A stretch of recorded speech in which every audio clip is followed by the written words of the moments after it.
this video, November was nice because November was a really nice reading month for me. I finished 7 books. 2 of them are strong contenders for Book of the Year, even though one of them, of course, can only be my Book of the Month this month. I will save those 2 till the very end.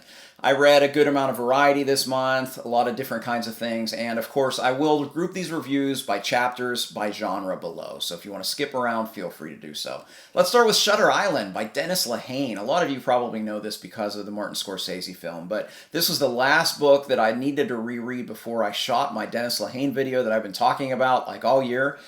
So this is my 12th book by Lehane this year. I think 9 of them were rereads. No, 8 of them were rereads, 4 were new. This was a reread. So Shutter Island is the most thriller of Lehane's works.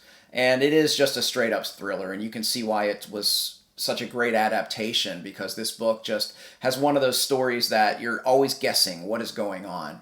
And in the book in particular, Lehane does such a great job of just painting the atmosphere of this very tense situation. We're following a U.S. Marshal who's investigating a crime. There's a disappearance on this island, and this island houses this hospital for the criminally insane, and a woman's gone missing. And this U.S. Marshal and his partner are on the island trying to solve the crime. Now, if you've seen the movie, you know the conclusion. However, it's still a great read. I wonder that with a lot of the books that have truly great plot turns, if they hold up. Well, at least this one does. I really enjoyed my time with Shutter Island. Again, just the feeling of isolation and almost claustrophobia that Lehane paints in this story is just, it's incredible. So it's a really, really great book. If you want to hear more about Lehane, that video is finally coming out next week. I've been talking about it for months. I spent the last few days putting it together. I'm pretty proud of it. It's a very different kind of video for me. It's the first time I've ever scripted an entire video. First time using a different microphone, shooting in 4K. I have a different camera angle, different lighting. I mean, you name it. It's a very different kind of video for me. So I hope that most of you will want to check that out. I'm releasing this video December 8th. That video will be out in 1 week on December 15th. 9 a.m. Eastern. I hope that you want to watch that video about Dennis Lehane's works, which I'm titling, Can Crime Fiction Be Literary? All right, let's go next into science fiction and talk about The Lesser Devil, which is a novella in this collection of Christopher Ruocchio's. This is set in the Sun Eater world. And this was, the instructions were to read this after the first book. And what's interesting for me is the big thing that I suspected what these novellas and short stories were going to do, I think was confirmed right away. I have a feeling that what these short stories and novellas are going to do is just going to flesh out the universe a lot more than we can get from just Hadrian Marlowe's story from the first-person narrative. And that was true because there's a lot of really great political intrigue in this novel that I really enjoyed. As this, this novella, we follow Hadrian's brother Crispin, and seeing him just navigating through House Marlowe and all of these noble houses, what's going on. Some great politics was revealed, which I think informed just the universe building quite a bit. Additionally, the other thing that I really enjoyed from this novella is that Crispin felt more realistic.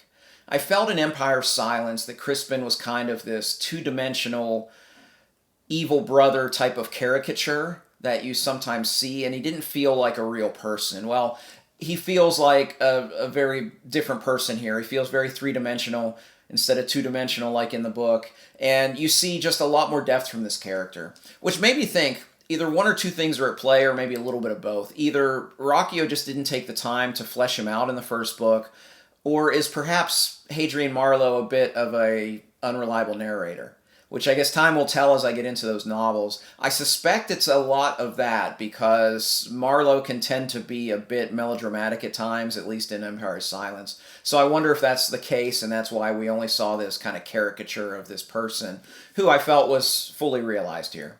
The novella was fine. It was a little long. I felt in particular the action sequences went along a little too long, but overall I enjoyed it. I enjoyed the greater glimpses into the universe of this Sun Eater universe, and I look forward to reading more of the Sun Eater universe, starting with Howling Dark next month. I read another work of science fiction last month, and this is one of my guilty pleasures as a reader, and these are the novels set in the Firefly universe, and this is What Makes Us Mighty by M.K. England. So like any anthology series, there's going to be some good ones and some not so good ones, because you have lots of authors playing in the same sandbox, and some of them are just frankly going to be better at it than others. Well, I think England gave us one of the stronger ones. It's not my favorite of the 7 I've read, but it's probably top 3. And I think one of the reasons it's so good is twofold. One, I think she understands the characters better than a few of the other authors that have written in this series. In particular, the female characters. That was the big problem I had with Lovegrove's contributions to the series in general. But I think England does a much better job at just fleshing out these characters. And in this book, you got point of view characters from every single major character from the Serenity. So that was great that you saw all of them and all of them felt real. The other aspect of this book that I think was quite solid is that you could really show the architecture of the story, kind of the bones of the story, are really taken from the episode Heart of Gold from the television show. It's Serenity's on a new planet, and there's a oppressive figure, kind of a rich oppressive figure oppressing the lower class and exploiting. And the only difference is this is a much bigger story rather than that one was a little bit more personal story, but this one has kind of bigger global ramifications for this world. So that's kind of a bad thing that it's kind of rehashing a story, but it's also a good thing because it made it feel like a Firefly story, which, like one in particular that I read before called The Ghost Machine, I thought was just such a poor concept. I was surprised they greenlit it. But this one, I think, felt like a Firefly novel. So I hope that England writes more books. I think that they have a good just skill at bringing the characters to life, and I really enjoyed this one. Let's go next to another reread. This is a reread via audio, and this was The Way of Edan by Philip Chase. I did the reread as the audiobook came out earlier this month, and it was Alan Walker from the Library of Alexandria did the narration, and his performance was fantastic, as we would expect. I thought he did a really great job at bringing the characters to life. I particularly loved his take on Bledla, and I felt a little bit more nuance, maybe, in hearing the performances than when I first read them. And I think that's also a good thing about a reread, is I think you're able to pick up a little bit more about a lot of things that maybe you don't focus on the first time when you're just trying to see what happens next. So in particular, I thought the characters felt a little bit more nuanced this time around. But even more than that, I enjoyed seeing just kind of the breadcrumbs that are being laid. Knowing where this story ends, having read the trilogy last year, enjoying the trilogy tremendously, it won one of my Furies and my Red Fury Book Awards, but seeing it from the perspective of knowing the ending, I found it fascinating, just seeing a lot of the things, knowing how they're going to play out, how you kind of see glimpses of what's to come. But the book as a whole is great. It's a really strong work, self-published work that doesn't feel self-published because it has just a level of polish and sheen that frankly, a lot of self-published books that I've read lack. But this one is really, really fantastic. It's the beginning of a holy war. You get some really memorable characters. And if you like audiobooks, Alan Walker's performance is fantastic. I highly recommend both the book and the audiobook. Up next is Rage of a Demon King by Raymond E. Feist. This is the third book in the Serpent War saga. Serpent War saga is a sequel series to the Rift War saga. It happens about 50 years after the events of that series. And some of the older characters are still there, but it's mostly a new cast of characters. I really enjoyed the first book. I mostly didn't enjoy the second book. I was kind of middling on my reception of the second book because I felt it lost kind of the trajectory of the series and it kind of forgot what it was telling, the bigger picture, as it kind of focused in on one of the characters. Well, we didn't forget in this book. And this book was not only a regaining of form, I think it's the strongest book in the series so far. And I think it's Feist's strongest book, except for the ones that he co-wrote with Janny Wirtz. I think this is actually a better book than any of the Rift War books, and I really enjoy that series. I mean, I've read them like 3 times now in my lifetime. This was really strong. One of the things that really impressed me with this is a huge bulk of this book, probably 300 pages, is devoted to a big military battle or a sequence of battles and skirmishes, things like that. And most of the time when I read that in fantasy or just in fiction in general, I kind of get bored. And I find those passages often interminable, and I often just feel like exhausted reading those passages. But Feist does such a superb job in this book at pacing, flowing from one aspect of this battle to another aspect, and it never felt like those exhaustively long battle sequences that I've read so many other places. So fantastic job with that. And the other thing is this story really propelled the story along. And the last thing I have to say about this book is something that I always have to compliment Feist, because I've seen it done poorly so many other times, is Feist never forgets that an installment in a book series should still stand as a book by itself. And I felt that this does this very well. And Feist always does that. He always brings his books to a conclusion that feels like you've just read a book, even knowing there's more to go. It's not just, and here we are, ... until you read the next selection. And I always have to compliment him on that, because I think there's a whole kind of school of authors right now out there that forget that even a portion of a book series should still be a book. Anyway, rant over. I really enjoyed Rage of a Demon King. I really look forward to reading the 4th book in the series next month. Okay, my runner-up book of the month, but most likely a finalist for my book of the year, is House of Chains by Steven Erikson. This is the 4th book in the Malazan Book of the Fallen. I posted last week a vlog, reading vlog for this, but that was a spoiler vlog, so let me tell you, spoiler-free, why I really enjoyed this book. I felt of the 4 Malazan books that I've read so far in this series, this is the most consistent one from beginning to end. All 3 of the other books had parts where either I was just, like the first book, it was just more confusion or anything, but the 2nd and 3rd books in particular, there were aspects of the story that I felt went super slow and almost crawled to a narrative halt.